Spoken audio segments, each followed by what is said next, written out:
பாஜக மாநில தலைவருக்கு எந்த அதிகாரம்? RSS அமைப்பு செயலாளர் தான் கொள்கை வகுப்பாளர். RSS அமைப்பினுடைய தமிழக அமைப்பு செயலாளரான கேசவ விநாயகம் விடுவிக்கப்படுகிறார்னா விரட்டி விடப்படுகிறார் தான் அர்த்தம். பாலியல் புகாரோடு ஆனந்த விகடன் அலுவலகத்துக்கு 2 பெண்களை பாதிக்கப்பட்டிருக்கிறார்கள். ஆனந்த விகடன் ஆபீஸில் மக்கள் போற்றும் மகத்தான தளபதிக்கு மக்களால் கிடைத்த வெற்றி சின்னம் விசில் சின்னம். இது நம்ம சின்னம். இவன் YBM பாலாஜி, கொளத்தூர் தொகுதி, தமிழக வெற்றி கழகம். பார்ப்புனி கிழிஞ்சு தொங்க போகுது. அதுல முதல் அடிதான் கேசவ விநாயகம். பல பாலியல் புகார்கள் எதிர் முகாமுக்கு போன பிறகு இவரை வச்சிருந்தா அண்ணாமலை போய் சந்தோஷம் ரொம்ப டார்ச்சர் பண்ணுறேன். நீ சொல்லித்தான் ஆப்ரேஷன் பண்ண, உன்னால தான் தெருவுக்கு வந்துட்டேன். இதைத்தான் PL சந்தோஷ் சொன்ன, என் மூஞ்சிலே முடிக்காத போயிரு, என் பேரும் கெட்டு உன் பேரும் கெட்டு. இப்போ நீ எப்படி தெருவில் தூக்கி போட்டாங்களோ அதே மாதிரி உன்னால நானும் தெருவுக்கு வரேன்.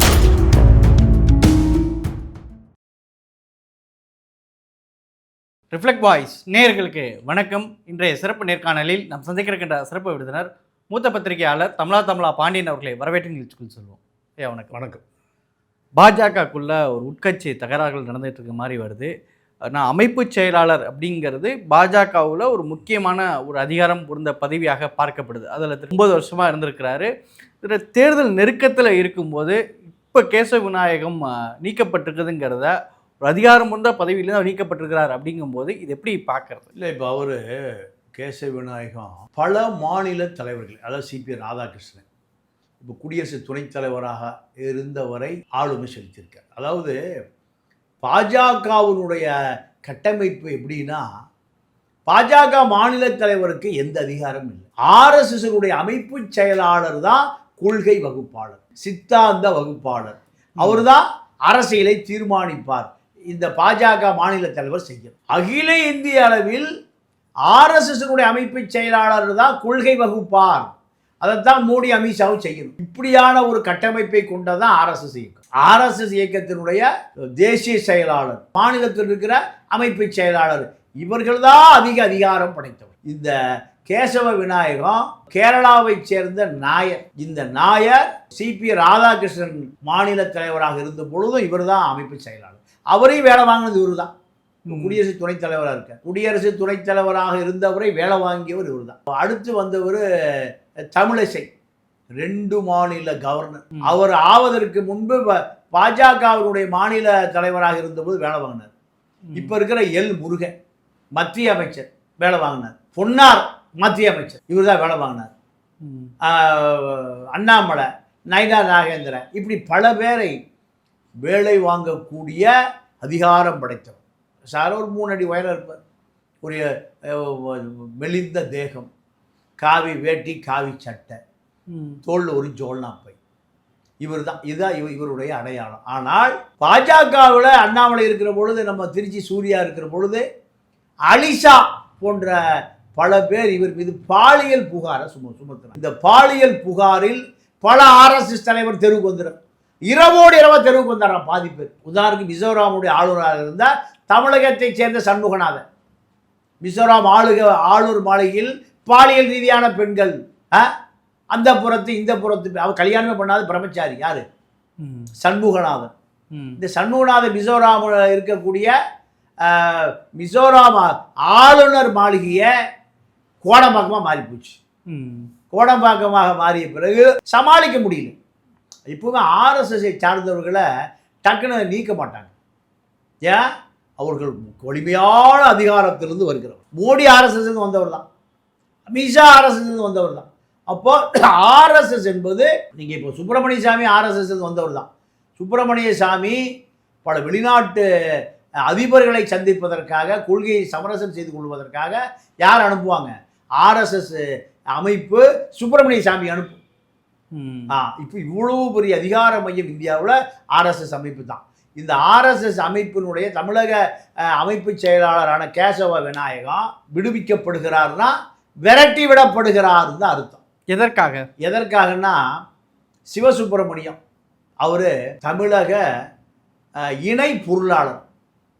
இந்த இணை பொருளாளர் பல கல்லூரிகளுக்கு சொந்தக்காரர்.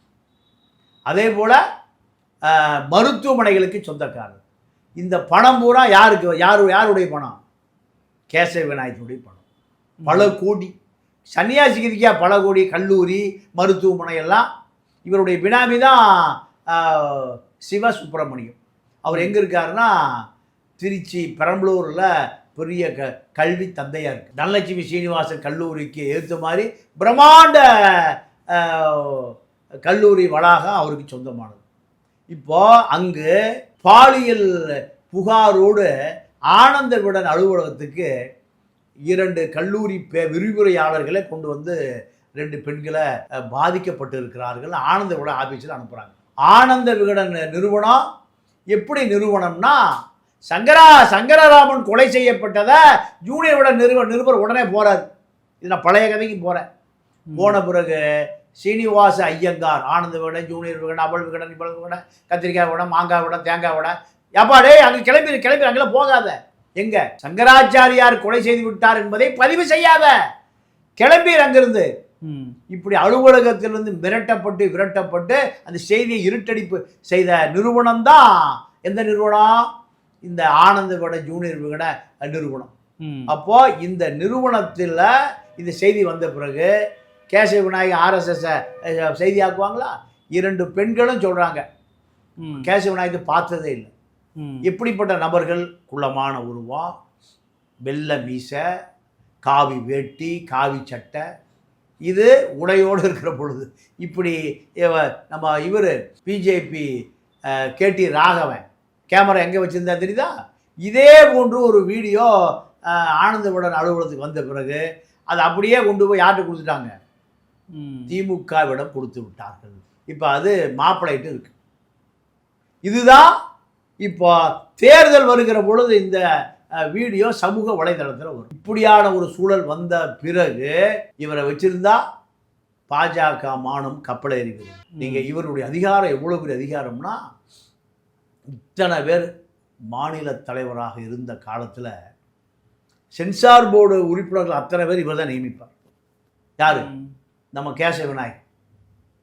ரயில்வே போர்டு வாரியம், கயர் போர்டு, பெட்ரோலிய நிறுவனங்களில் மத்திய சென்ட்ரல் எக்ஸைஸ் அலுவலக செல்வாக்கு, மத்திய அரசாங்கத்தினுடைய அதிகாரத்துக்கு உட்பட்டு வருகிற அத்தனை நல வாரியங்களும் இவர் தான் நியமிப்பார். நீங்கள் நயினார் வந்த பிறகு அவர் முதல்ல மாநில தலைவராக வருவதற்கு முன்பு என்ன பதவி தெரியுமா? நம்ம அமர் பிரசாத் ரெட்டி இருந்த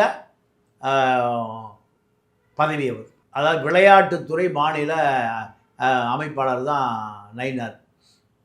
இந்த நயினார் 14 துணை இணை விளையாட்டு அணி பொறுப்பாளர்களை பட்டியல் கொடுக்குறாரு. 4 பேர் தான் போட்டார். மீதி 10 பேரை கடாசிட்டார். ஏன்? அப்போ தான் நயினார் ஐயோ 4 பேராவது போட்டாரே. அதிகாரம் எவ்வளோ பெரிய அதிகாரம் வச்சிருக்காரு பாருங்க இந்த கேசவ விநாயகர். தமிழரே அல்லாத ஒருவர் தமிழருடைய தலைவிதியை நிர்ணயிக்கிற பெரிய அதிகார மையம். அப்போ கேசவ விநாயகம் எதிர்த்து பேசவே முடியாது. அண்ணாமலை பேச முடியாது. அப்போ யார் தான் பேசுவா? அண்ணாமலை இதில் PL சந்தோஷோடு தொடர்பில் இருக்கிற காரணத்தினால PL சந்தோஷ் தான் அவருக்கு குரு.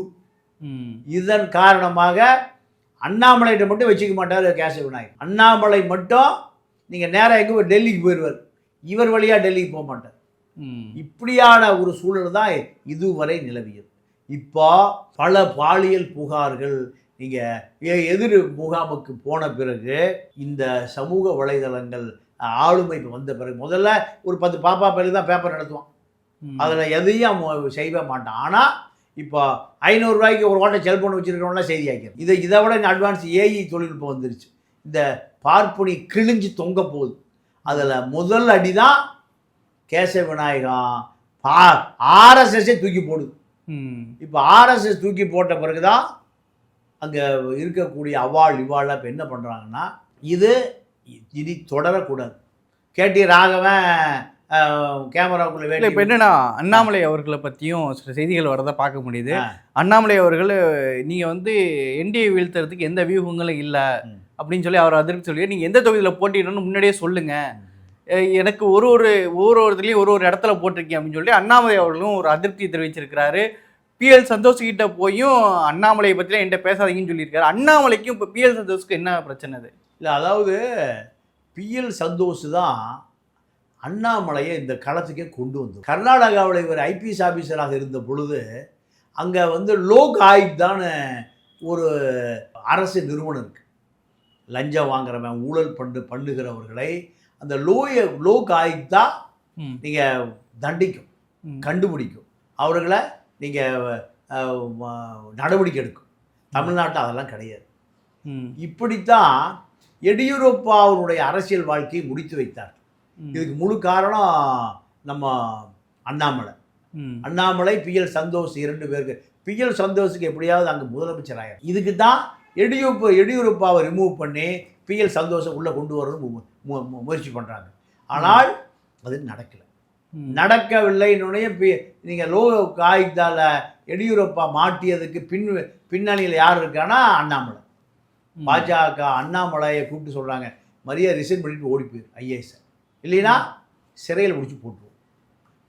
கர்நாடகாவில் பெரிய அரசியல் லிங்காயத் அரசியல் தான், கவுடா அரசியல் தான், ரெண்டும் தான் கர்நாடக அரசியல். இல்லை, இப்போ அண்ணாமலைக்கும் பிஎல் சந்தோஷ்க்கும் என்ன பிரச்சனை? நீங்கள் ஒரே வார்த்தையில் எப்படி பதில் சொல்ல முடியும்? அவருக்கு உங்களுக்கு என்ன தொடர்பு இல்லைங்க, அப்படி தான் சொல்ல முடியும். ஒரு ஒரு ஒரு கேள்வி, பிஎல் சந்தோஷம் அண்ணாமலைக்கு சண்டைங்க, 2 பேருக்கு பங்கு பிடிக்கிற சண்டைங்க, முடிஞ்சு போச்சு, போயிடலாமா, வேலை செஞ்சு போயிடலாமா?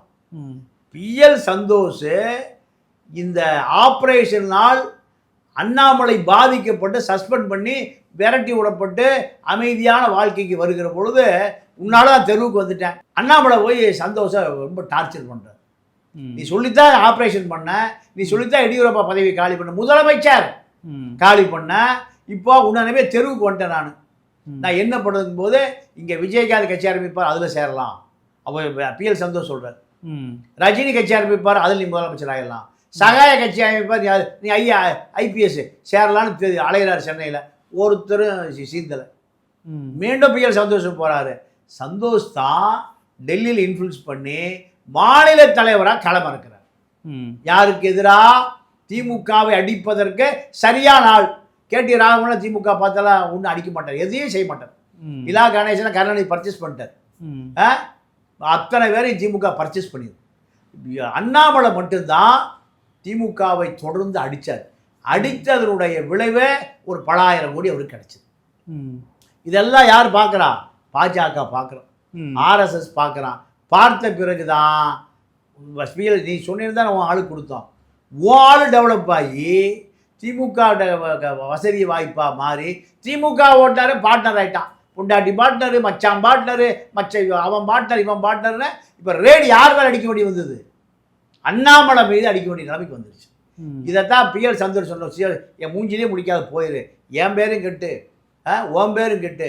இப்போ நீ எப்படி தெருவில் தூக்கி போட்டாங்களோ அதே மாதிரி உன்னால நானும் தெருவுக்கு வர போகிறேன். யார் சொல்கிறா? பிஎல் சந்தோஷ். நீங்கள் கேட்ட ஒரே கேள்விக்கு எப்படி பதில் சொல்ல முடியும்? அப்போ இந்த நிலைமை தான் பிஎல் சந்தோஷுக்கும் அண்ணாமலைக்கும் சண்டை.